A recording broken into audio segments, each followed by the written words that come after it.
Hi guys, this is Harish Kumar. Welcome to my channel Electrical Library.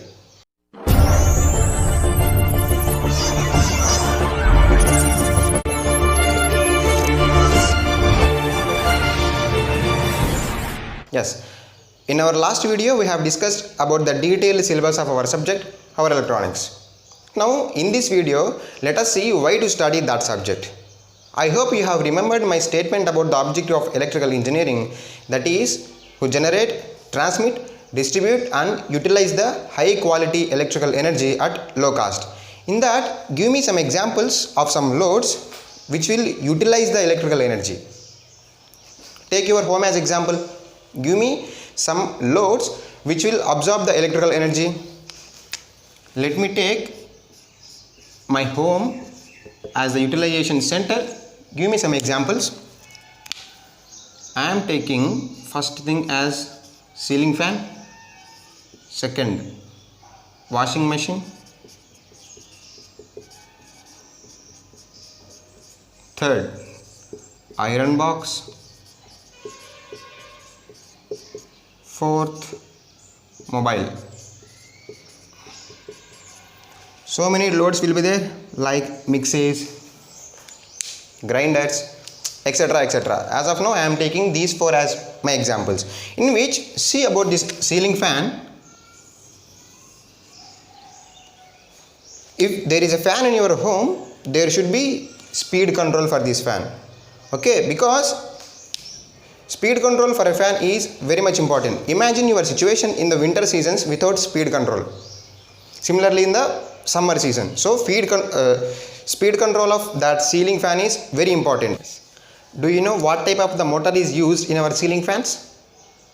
Yes, I hope you have studied electrical machines subject, in which you will be having a basic idea what type of the motor is used in our ceiling fans. That is induction motor. Okay, yes, it is single phase induction motor. I agree with you. And do you know how the speed of that induction motor is varied? Let me give you a basic idea about that. I am not going in depth of that. Anyway, I am going to deal the electrical machines subject in detail. There I am going to explain the speed control effectively. Okay. So just see how the speed is varied in induction motor. In the induction motor we can vary stator side parameters. Similarly we can vary rotor side parameters. In the stator side we can vary supply voltage or supply frequency or both. Similarly in the rotor side we can vary rotor resistance, rotor induced EMF. This is EMF injection method. Similarly we can change the poles, pole change method.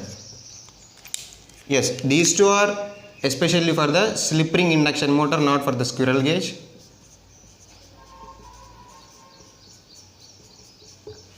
Okay. Now in our ceiling fans we are going to vary the stator side parameter, which is voltage. Okay. Now let us see how actually our ceiling fan speed is varied by varying the supply voltage. Okay. Yes, I hope you have seen a box in your switchboard which will appear like this. It will have a knob at the middle which is having numbers. So if you move the knob from the first position to second position, you can see the speed variation in your ceiling fan. Okay, this is the box. This is the inner part of that box. Now let us understand how the speed is varied by changing knob positions. Okay, see my fan ratings are like this. Single phase, 230 volts, 50 Hz supply. This voltage is called rated voltage for my ceiling fan. Therefore, if you give this 230 volts supply at my terminals of my ceiling fan, it will rotate at its rated speed. Let me assume that rated speed as 500 rpm. Let the rated speed as 500 rpm. So if you give less than this voltage, definitely my fan will rotate at less than the 500 rpm only. Now you can ask me whether we can get more than this 500 rpm speed or not. No, it is impossible. I hope you know how much amount of voltage you will get for your home. How much amount of voltage? It is single phase, 230 volts, 50 Hz supply. Okay. So your home is itself is getting this much amount of voltage. How can you increase the voltage? Yeah, because if you want to increase the speed, yes, you have to increase the voltage. So there is no availability of the voltage so that you can increase beyond this value. So therefore, whatever may be the speed changes you are going to observe in your ceiling fan will be definitely less than this 500 rpm only. Okay. Okay, see, if I keep the knob position at the first point, see, these are the resistances here. These are the resistances which will present inside this box. Okay, let me remove this box for time being. Now see, if I keep my knob position at the first place, what will happen? Entire this resistance will be included. Therefore, once I switch on my supply, definitely some current will flow. Therefore, some voltage will drop across these resistances. Then how can you get 230 volts here? Because some voltage is dropping at my resistance box, definitely this voltage is less than that of the rated voltage, 230 volts. Okay, let me assume that voltage is 100 volts. Therefore, here the voltage drop will be 130 volts at the first position. Let me assume the speed at the first position as 100 rpm. 100 rpm. Now let me move my knob position from the first point to the second point. Okay, see, like this. I am moving my knob position from 1 to 2. This resistance has been removed. Are you getting my point? This resistance has been removed. Therefore, same thing, current will flow, but now voltage drop across the resistance box will reduce because one resistance has been cut off. Therefore, this voltage will reduce. This voltage will increase. What is this voltage? Voltage which is appearing across my ceiling fan terminals. Therefore, we can observe the increment in our speed. Okay, let me assume that increment in speed or increased speed as 200 rpm at the second position. Similarly, if I move my knob position from second to the third point, the same story will repeat. What is that? This resistance will cut off. Current will flow. Voltage drop across my resistance box will reduce. Voltage appearing across my ceiling fan will increase. Therefore, our ceiling fan speed will increase. Let me assume that speed at the third position as 300 rpm.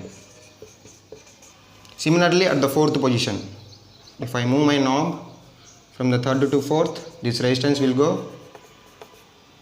Voltage will still reduce. My terminal voltage will still increase. Let me assume that speed as 400 rpm.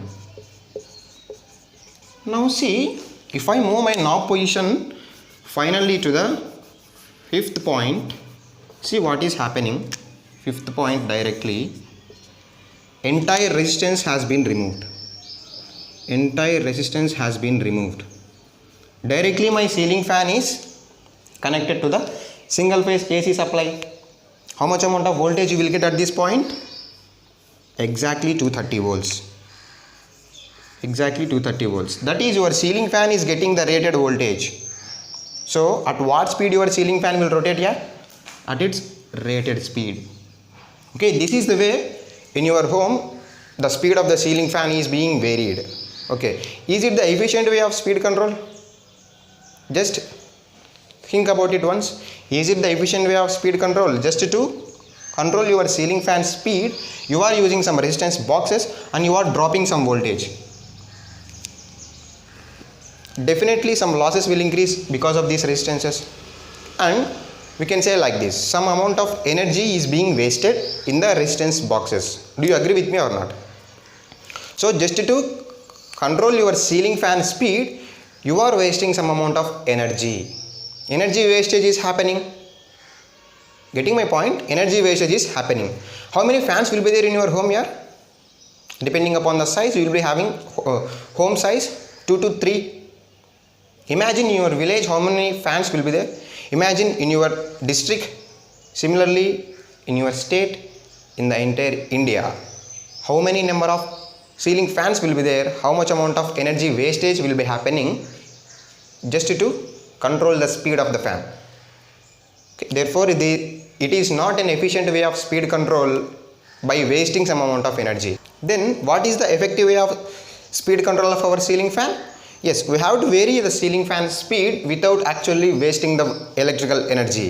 Okay, then what if you have a device which will vary the voltage without wasting electrical energy? Such device is called as voltage controller or AC voltage controller. That is a power electronics device. See, this is AC voltage controller.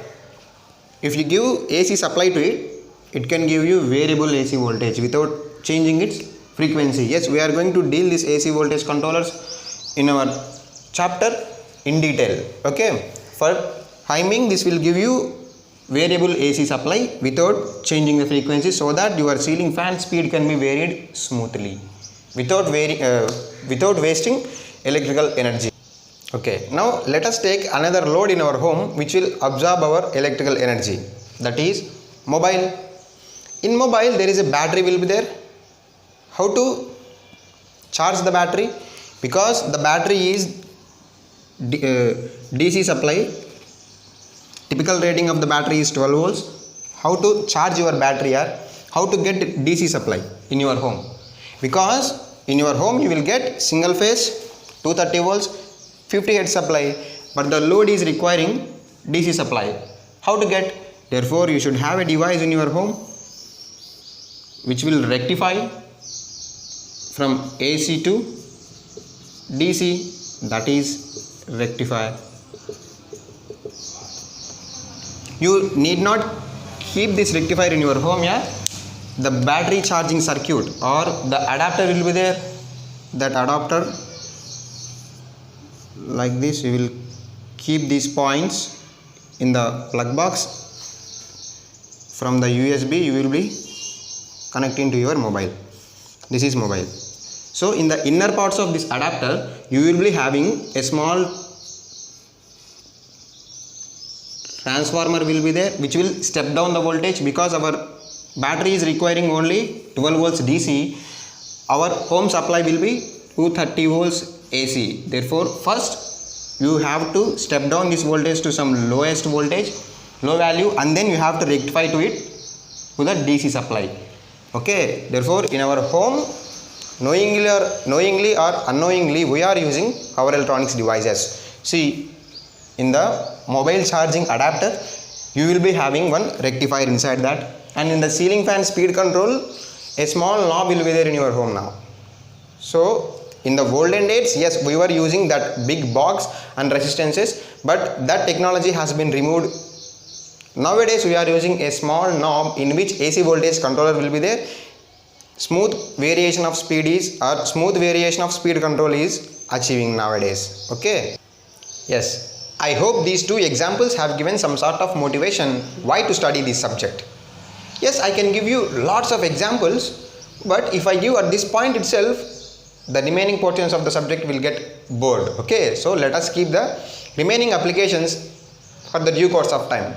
Yes, I can give you all the examples so that our course will be enjoyable. Okay, let us enjoy the process of learning. Yeah, from the next video I am going to start the actual subject. Okay, thank you.